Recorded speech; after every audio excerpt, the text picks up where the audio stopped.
Bismillahirrahmanirrahim. Assalamu alaikum. I'm Dr. Musarrat Riaz, Associate Professor at Bakai Institute of Diabetes and Endocrinology. Welcome to today's talk. So today we are going to discuss one of a very important topic, that is glucose lowering medications, pharmacological management of diabetes. Now the whole aim, the whole exercise of screening and diagnosing thing is to manage it, to manage the blood sugar levels. Of course हमारा वाहिद target से blood sugars को control करना नहीं होता, but this is one of the very important task diabetes के patients में. It's not just blood glucose. अगर आपने किसी पेशेंट की शुगर्स को कंट्रोल कर दी बट आपने उसकी ब्लड प्रेशर को एड्रेस नहीं किया, या अगर उसका कोलेस्ट्रॉल बढ़ा हुआ था आपने उसको कवर नहीं किया, या आपने वो स्मोकर था, पान तंबाकू का था, आपने उसकी बात नहीं की, वज़न बहुत ज़्यादा था और आपने कितनी अच्छी शुगर्स कंट्रोल कर दी, तो ये सारी चीज़ें भी वो कॉम्प्लिकेशंस कर सकती हैं जो हमारा मेन मकसद होता है डायबिटीज़ को मैनेज करने का. सो एक तरफ this is a very important topic. You need to know the medications that are present here, जो कि हम पेशेंट्स में यूज़ करते हैं, किस ग्रुप की दवाई हैं, उसके क्या इफ़ेक्ट्स होते हैं, क्या साइड इफ़ेक्ट्स होते हैं, वो कैसे काम करती है. But then you need to look at the patient as a whole and address all these things जो हमने डिस्कस की, not just blood glucose levels. ठीक है, तो today we are going to focus only on medications that are available. We are not going to talk about insulins, we are going to talk about oral medications या जो injectables भी हैं जो non insulin therapies हैं. So we'll be discussing that. Okay, so ये आपको अगर एक पिक्चर दिख रही है, हाइपरग्लाइसीमिया, डायबिटीज़ जितना बढ़ती जा रही है, we need to acknowledge the fact that we really do not know what causes diabetes. And we really don't know how to manage it properly. As our understanding is increasing, जैसे जैसे research हो रही है, जैसे जैसे हमारी understanding बढ़ रही है, हमें हर कुछ साल के बाद एक नई चीज़ पता चलती है डायबिटीज़ के बारे में कि ये ऑर्गन भी इन्वॉल्व है in maintaining the normal blood glucose levels. Previously we used to think it's all about pancreas and insulin. Insulin अपना काम अच्छा नहीं करता, इंसुलिन की सिक्रीशन कम होती है जिसकी वजह से डायबिटीज़ हो रही होती है.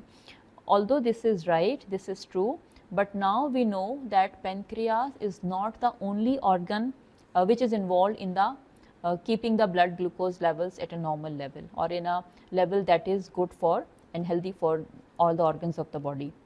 We now know there is a role of GIT. We know there are hormones secreted from the gut जो ब्लड शुगर्स को नॉर्मल रखने में हेल्प करते हैं. हमें ब्रेन का इफेक्ट पता है कि सटाइटी सेंटर होता है जो जब बताता है कि नाउ दिस इज़ इनफ, तो हम खाना रोकते हैं. वी नो कि जो एक्स्ट्रा शुगर्स होती है वो जाके मसल्स में और फैट में और लिवर में जाके स्टोर होती है, so liver has got a role. We now know जो एक्स्ट्रा शुगर्स होती हैं वो किडनी उन्हें ब्लड के यूरिन के रास्ते बाहर भेज देता है, so kidney has a role. So muscles, liver and kidneys and all those things, ये वो ऑर्गन्स हैं जो सबके सब ब्लड शुगर्स को मेंटेन करने में हेल्प करते हैं. ठीक है, so now we have got medications available जो हर इस जहाँ पे भी प्रॉब्लम हो रही होती है उस पर एक्ट करती हैं, इसीलिए हर थोड़े अरसे के बाद एक नई दवा आ जाती है. So I will be very brief, I will be try to simplify it. दवाएं बहुत सारी हैं बट बेसिकली ये 7-8 ही ग्रुप हैं और 7-8 जो प्रॉब्लम्स हैं इस पूरे साइकिल में उन्हीं को एड्रेस करती हैं. ठीक है, तो 3 ग्रुप्स में मेन डिवाइड करते हैं. एक वो ग्रुप है जो पेनक्रियाज से इंसुलिन की सिक्रीशन बढ़ाता है, बिकॉज वी नो डायबिटीज़ में इंसुलिन की सिक्रीशन भी कम हो जाती है और जो इंसुलिन सिक्रीट होता है वो अपना काम अच्छा नहीं कर रहा होता. तो ये 2 मेन डिफेक्ट्स हैं जो हमें पता है टाइप 2 डायबिटीज़ में होते हैं. टाइप 1 में of course there is absolute insulin deficiency, insulin आ ही नहीं रही, बन नहीं रही, सेल डिस्ट्रॉय हो गए. तो उसका इलाज तो बहुत आसान है कि भाई इंसुलिन की कमी है, आपने इंसुलिन दे दी बाहर से. अब वो कितने किस्म की है, क्या है, वो एक अलग बहस है, but the basic principle is very easy. In type 1 you need to give insulin. In type 2 the story is totally different. We have got multiple problems and we have got multiple medicines to cover those problems. So पहला defect जो होता है there is decrease in insulin secretion. तो वो group की दवाएं हैं जो पेनक्रियाज से इंसुलिन की रिलीज़ कराती हैं. इनको हम सिक्रीटोगॉक्स भी कहते हैं।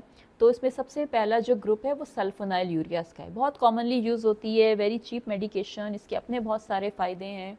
तो ये glimepiride, gliclazide, so multiple compounds हैं जो कि अवेलेबल हैं। So the first group that you need to remember is sulfonyl यूरियास।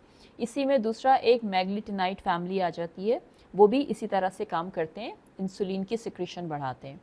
Then we have got glucagon like peptide 1 receptor agonist, ठीक है, जैसे मैंने कहा, और एक डाईपेप्टिडाइल पेप्टाइडेज इनहिबिटर जिसको हम DPP4 इनहिबिटर्स कहते हैं। बेसिकली हमारी गट से कुछ हार्मोन्स निकलते हैं, ये हार्मोन जिनको हम इंक्रेटिन्स कहते हैं, ये हार्मोन्स पेनक्रियास में जाते हैं, वहाँ मैसेज देते हैं और कि बताते हैं कि भाई खाना आने वाला है, तो उससे उसके रिस्पॉन्स में पेनक्रियास इंसुलिन रिलीज़ करता है, ठीक है, ये नॉर्मल फंक्शन हो रहा होता है। डायबिटिक पेशेंट्स में ये फंक्शन थोड़ा सा इम्पेयर हो जाता है, तो ये जो गट के हार्मोन्स होते हैं ना, जो इंक्रेटिन्स होते हैं, ये अपना काम प्रॉपर नहीं करते तो पेनक्रियास को मैसेज टाइम पे नहीं जाता, वहाँ से इंसुलिन की सिक्रेशन नहीं हो पाती है टाइमली। तो नाउ वी हैव डेवलप्ड ये मेडिसिन जिनको हम कहते हैं इंक्रेटिन माइमेटिक्स, उन इंक्रेटिन्स को मिमिक कर रही हैं। तो वो एंजाइम्स जो DPP4 जो इंक्रेटिन्स निकलते हैं, जिसको हम कहते हैं ग्लूकागॉन लाइक पेप्टाइड, ये काम करते हैं जाके पेनक्रियास से इंसुलिन निकालने का। तो जब इनका एक्शन कम हो जाता है, क्यों कम हो जाता है, बिकॉज एक एंजाइम होता है जिसको हम DPP4 कहते हैं, वो फ़ौरन इसको इनएक्टिवेट कर देता है। So now we have got 2 group of medications, जो ग्लूकागॉन लाइक पेप्टाइड है उसके एक्शंस को मिमिक करें, बढ़ा दें, या वो एंजाइम जो उसको इनएक्टिवेट कर रहा था उस एंजाइम को हम इनहिबिट कर दें ताकि उसका एक्शन बढ़ जाए। तो ये सारी दवाएं मिलके बेसिकली पेनक्रियास से इंसुलिन की सिक्रीशन बढ़ा रही हैं और इसीलिए ये इंसुलिन सिक्रीशन को एनहांस करती हैं। दूसरा वो ग्रुप है जो इंसुलिन रेजिस्टेंस को कम करता है, जिसमें इंपॉर्टेंट है बाइगोनाइड्स, मेटफॉर्मिन जो कि फर्स्ट लाइन एजेंट के तौर पे हम यूज़ करते हैं, एंड सेकंड है TZDs कहलाती हैं, ठीक है, जिसमें आपके पास पायोग्लाइटाजोन ग्रुप की दवा है। ये दोनों ग्रुप इंसुलिन सेंसिटाइजर्स हैं, ये इंसुलिन की सिक्रेशन एज सच डायरेक्ट नहीं कराते, बट मेन काम इनका इंसुलिन की सिक्रेशन है, that insulin acts and do all the actions. फिर एक हमारे पास तीसरा ग्रुप आया मिसलेनियस ग्रुप, जो ना कि इंसुलिन की सिक्रेशन कराते हैं और ना उसकी सेंसिटिविटी बढ़ाते हैं, बल्कि ये किसी और तरह से काम करते हैं। इसमें पहला ग्रुप है अल्फा ग्लूकोसाइडेज इनहिबिटर। हमारी गट में हम जो भी कुछ खाते हैं उसके बाद जब वो सिंपल शुगर्स में ब्रेक डाउन हो जाता है तो उसकी एब्जॉर्प्शन के लिए गट में एक एंजाइम होता है जिसको हम कहते हैं अल्फा ग्लूकोसाइडेज, जो कि शुगर्स को गट में से ब्लड में लाने के हेल्प करता है। तो ये एक इसको इनहिबिट कर दें अगर इस एंजाइम को, तो शुगर्स की एब्जॉर्प्शन कम हो जाएगी और ब्लड शुगर लेवल्स कम हो जाएंगे, ठीक है। तो ये एक ग्रुप की दवा वो है। सिमिलरली किडनीज में एक आपके पास एंजाइम होता है, इसको कहते हैं सोडियम ग्लूकोज को ट्रांसपोर्टर। ये भी जो आपकी शुगर्स होती है जो फ़िल्टर होके ब्लड से किडनी में ग्लोमेरुलर फिल्ट्रेट में जाती है, तो ये उसकी एब्जॉर्प्शन करता है वापस ब्लड में लाने के लिए। तो अगर हम इस एंजाइम को इनहिबिट कर दें तो ग्लूकोज की एब्जॉर्प्शन नहीं हो सकेगी, ग्लूकोज सारा यूरिन के रास्ते बाहर चला जाएगा और ब्लड में शुगर लेवल्स कम हो जाएंगे। So basically we have got 3 group of medications, 1 जो इंसुलिन की सिक्रेशन को बढ़ा रही हैं, दूसरा ग्रुप वो है जो इंसुलिन की सेंसिटिविटी बढ़ा रही है, और तीसरा ग्रुप वो है जो इन दोनों एक्शन से काम नहीं करती, किसी और तरह काम करती है, जिसमें हमने गट और किडनी का मेन एक्शन देखा है, ठीक है। So this picture is showing you ये जो मेन ऑर्गन्स हैं, पेनक्रियास पे कौन सी दवाएं काम कर रही हैं, जिसमें हमने देखा सल्फोनाइल यूरियाज है, मैग्लिटिनाइड्स है और इंक्रेटिन्स हैं, जो इंक्रेटिन माइमेटिक्स की हमने बात की थी वो काम कर रहे हैं, ठीक है। तरह ग्लूकागॉन सिक्रेशन जो बढ़ा रहे हैं, कम कर रहे हैं, ग्लूकागॉन ऑपोजिट काम करता है इंसुलिन से, ठीक है, तो इंक्रेटिन्स उसको कम करते हैं। इस तरह हमने कहा था ब्रेन का सेंटर हमारे पास आइडेंटिफाई हुआ है, तो एपिटाइट को कंट्रोल करने के लिए वी हैव गॉट इंक्रेटिन्स, ठीक है। इस तरह ग्लूकोज की रीअब्जॉर्प्शन में किडनी से कम करते हैं, SGLT2 इनहिबिटर्स काम करते हैं। Uptake and utilisation of glucose जो बढ़ाते हैं मसल्स में, उसमें TZDs और मेटफॉर्मिन है। इसी तरह हिपैटिक ग्लूकोज आउटपुट कम करते हैं, ग्लूकोनियोजेनेसिस का प्रोसेस कम करते हैं, इसमें मेटफॉर्मिन और TZDs दोनों काम करते हैं। गट पे वी हैव सीन, तो उसमें आपके पास incretins and alpha glucosidase inhibitors दोनों काम करते हैं। So there are certain drugs जो मल्टीपल एक्शंस करती हैं, सेंसिटिविटी भी बढ़ाती हैं, इंसुलिन की सिक्रेशन भी करती हैं, कुछ हैं जो सिर्फ इंसुलिन की सिक्रीशन करेंगे, कुछ हैं जो सिर्फ सेंसिटिविटी बढ़ाएंगे और कुछ हैं जो दोनों तीनों जगह पे काम करते हैं। बट मेन जो हमारी मेडिसिन हैं वो इसी पे काम करते हैं, यही ऑर्गन्स है, इन्हीं पे काम करेंगे 1 और 2 एक्शंस करके। और main you need to know ये किस ग्रुप की दवा है और इसका मेन एक्शन क्या है। So briefly we are going to discuss this.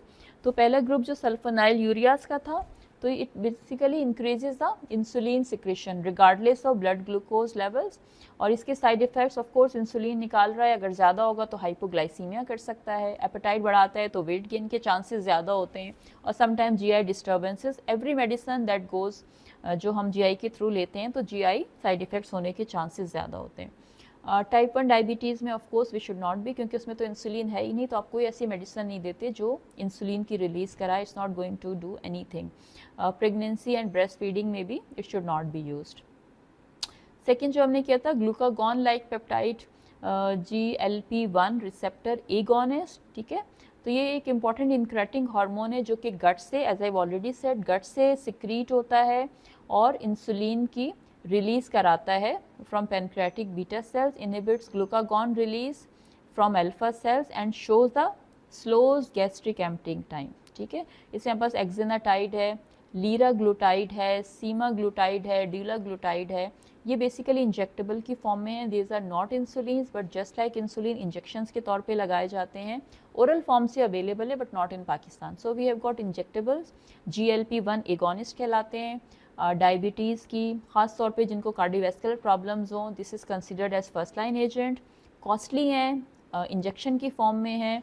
Weight reduction में इनका बहुत अच्छा रोल है। Some of the these compounds are licensed as an anti-obesity medication as well, और वेट लॉस में बहुत अच्छा काम करते हैं, वेट लॉस करवाते हैं।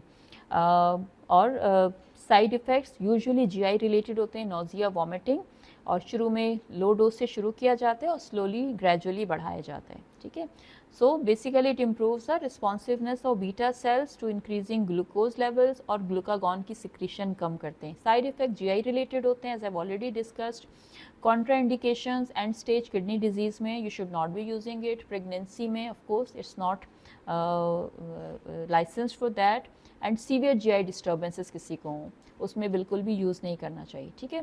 तो इंजेक्टेबल है, इंसुलिन की तरह इंजेक्शन के तौर पे लगता है, तो सर एक्सेप्टेबिलिटी में मुश्किल होती है और cost very costly. So these are the 2 limitations.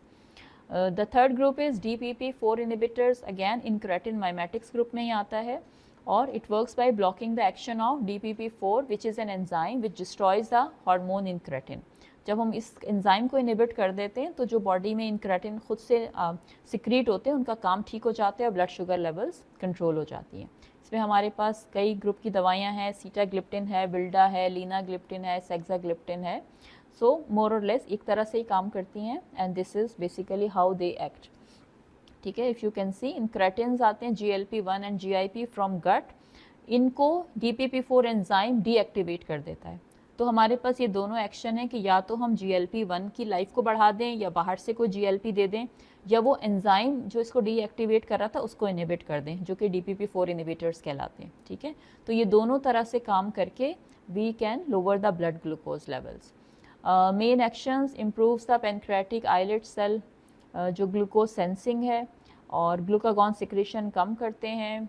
Relatively well tolerated, side effects बहुत कम होते हैं, ओरल मेडिकेशंस है, तो you can easily give it to majority of the patients. जो इंसुलिन रेजिस्टेंस को कम कर रहे होते हैं उसमें 2 दवाएं हैं, मेटफॉर्मिन है एंड TZDs है। मेटफॉर्मिन जो है it can be use with diet and lifestyle for the glycaemic control of type 2 diabetes. Usually well tolerated, अगर आप स्लो शुरू करें, ग्रेजुअल दें। Side effects usually GI related होते हैं, नोजिया, वॉमिटिंग। किसी को एक्टिव पेप्टिक अल्सर डिजीज़ हो, please don't give it to them. Kidney functions अगर बहुत डिरेंज हों तो उसमें भी कॉन्ट्राइंडिकेटेड है, metformin should not be used. Otherwise it can be used safely in pregnancy, in young adults, in children as well.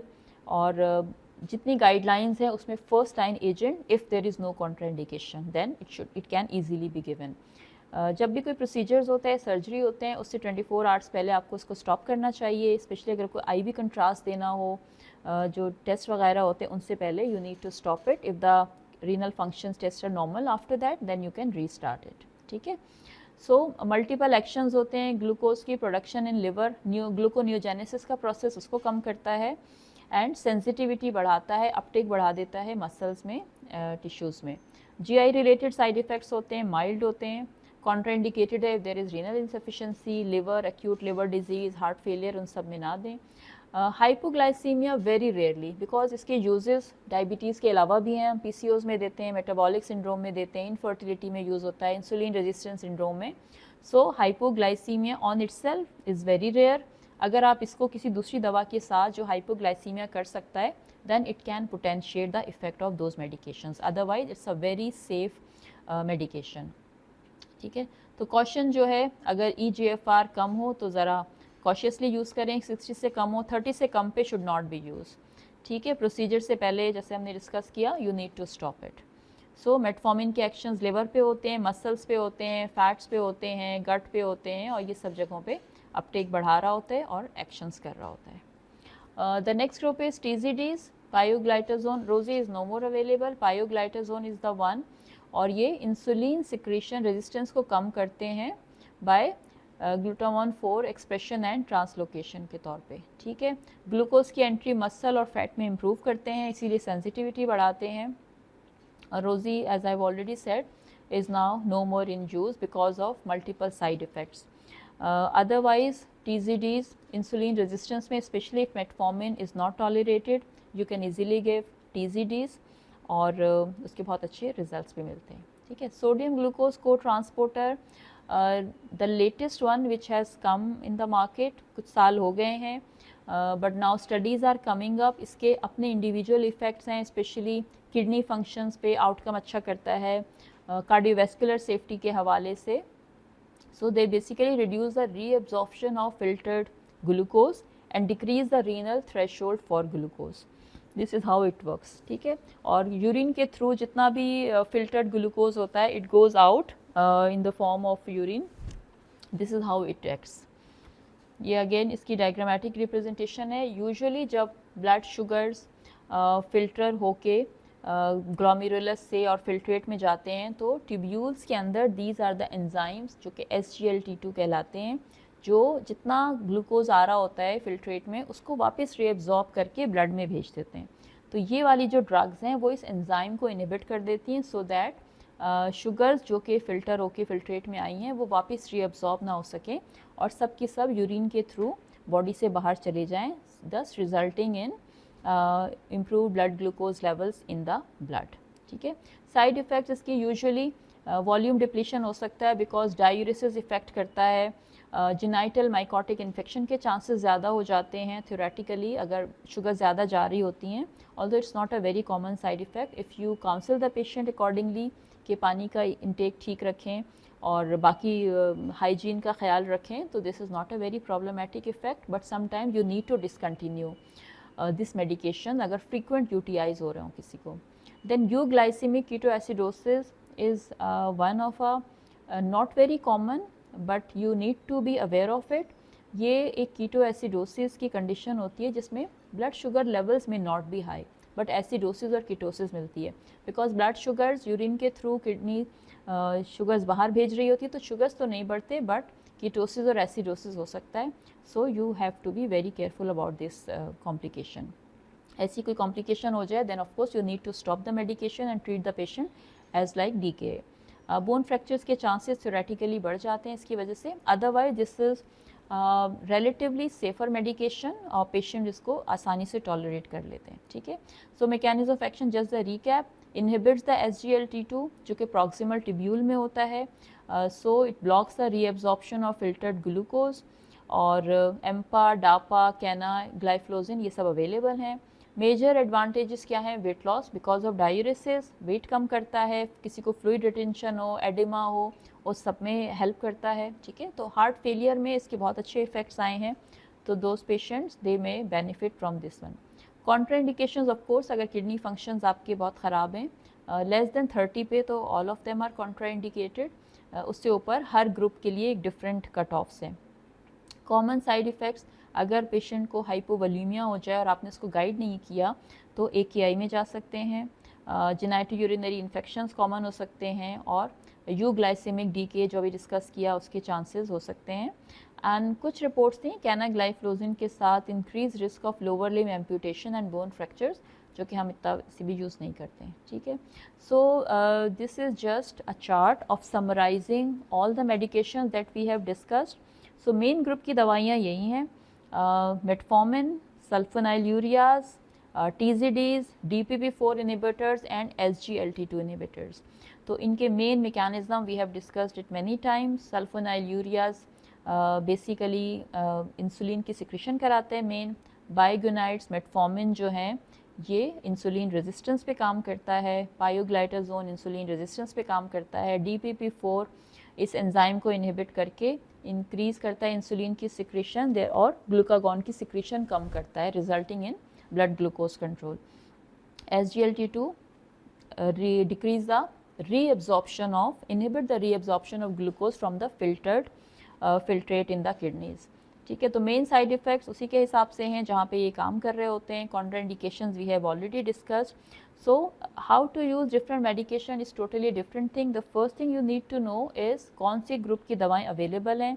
तो यही 5-6 ग्रुप्स हैं, यही दवाएं अवेलेबल हैं, रिलेटिवली ईजी टू यूज़, सिवाय GLP-1 के जो कि इंजेक्टेबल फॉर्म में है, बाकी सब ओरल मेडिकेशंस हैं। वंस और ट्वाइस अ डे इनका यूजुअल डोज है। हमेशा लो से शुरू करते हैं, फिर अप टाइट्रेट करते हैं as per the self monitoring of blood glucose. अगर किसी दवा के साइड इफ़ेक्ट्स आ रहे हों तो please do not continue that medications. You need to be aware of the side effects. जैसे metformin we know GI upsets करता है। SGLT2 हमें पता है UTIs के चांसेस बढ़ जाते हैं या डिहाइड्रेशन हो सकती है। तो अगर पेशेंट इन कंप्लेंट्स के साथ आ रहा है, do not continue the same medication, either decrease the dose और look for an alternative thing. So this is how you initiate.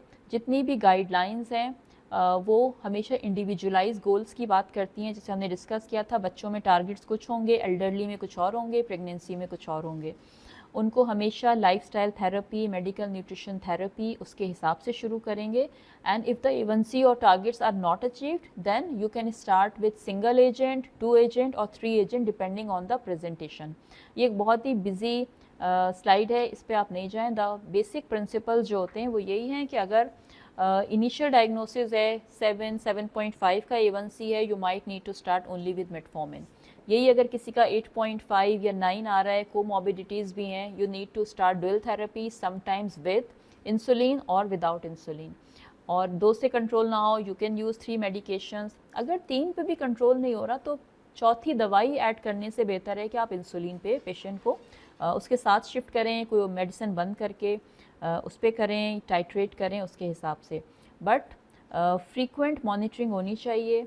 3 से 4 महीने किसी भी ड्रग को काम करने के लिए टाइम देना चाहिए। अगर उसमें ब्लड शुगर लेवल्स उस कंट्रोल में नहीं आ रही हैं जो आपने टारगेट्स उस खास पेशेंट के लिए सेट किया है, which depends on so many factors. कब डायग्नोज हुई थी, कोमॉर्बिडिटीज़ तो नहीं है, उसका लाइफस्टाइल कैसा है, आपने ओरल पे रखा हुआ है, इंजेक्टेबल हैं, कोमॉर्बिडिटीज़ क्या हैं, तो आपने जो भी उसके लिए दवा तजवीज़ की है उसको 2 से 3 महीने में ज़रूर असेस करें, उसकी कॉम्प्लिकेशंस के लिए, साइड इफ़ेक्ट्स के लिए, कंट्रोल के लिए, लाइफस्टाइल के लिए।